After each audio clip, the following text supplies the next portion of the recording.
Sa mga batang matitigas ang ulo, pakinggan nyo sasabihin ko. Ako'y may kakilala, batang matalino. Pero sa akin siya ay bobo. Karangalan niya, ang dangal niya ay nadungisan. Pero ngunit ito'y hindi niya pinahalagahan.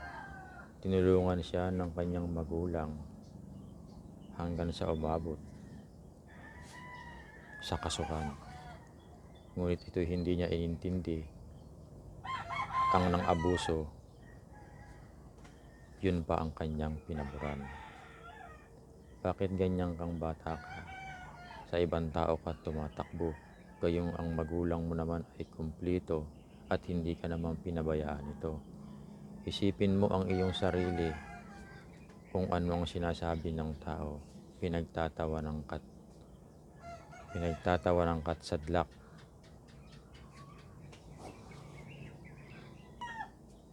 Ibang tao ay hindi makakatulong, pamilya mo sa iyo ay tutugon. Sinasabi mong magulang mo ikay pinabayaan sapagkat ikaw ay nagkaganyan. Hindi ka makakarating sa iyong natayuan ngayon kung ikaw ng magulang mo ay hindi ginabayan.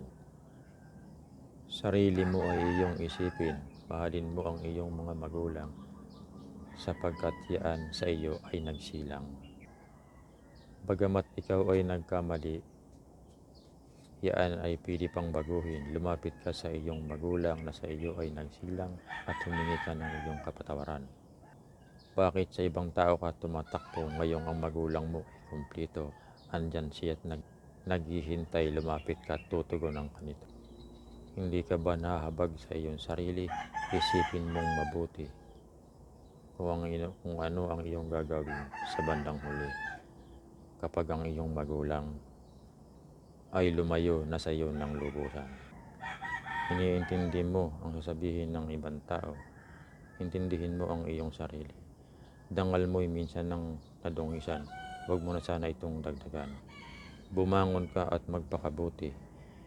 Itaguyod mo ang iyong sarili. Bagamat wala ka sa iyong magulang,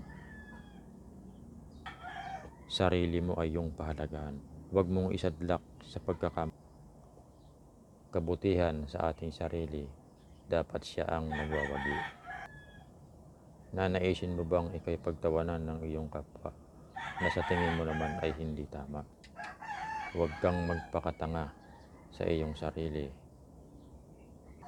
Huwag mong dungisan ang iyong karangalan, lalong-lalo na ang iyong dangal. Dapat ay yan ay iyong pahalagahan sapagkat yan ay isang malaking karangalan. Sa mga batang naliligaw ng landas, dapat ninyo itong tanda. Ang isang magulang kailanman ay magiging magulang at hindi kayo nito susukuan. Mahalin nyo ang magulang hanggat nandyan pa sa inyong tabi.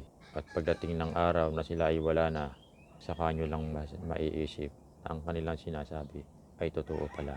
Walang magulang na naghangad ng kabutihan sa kanilang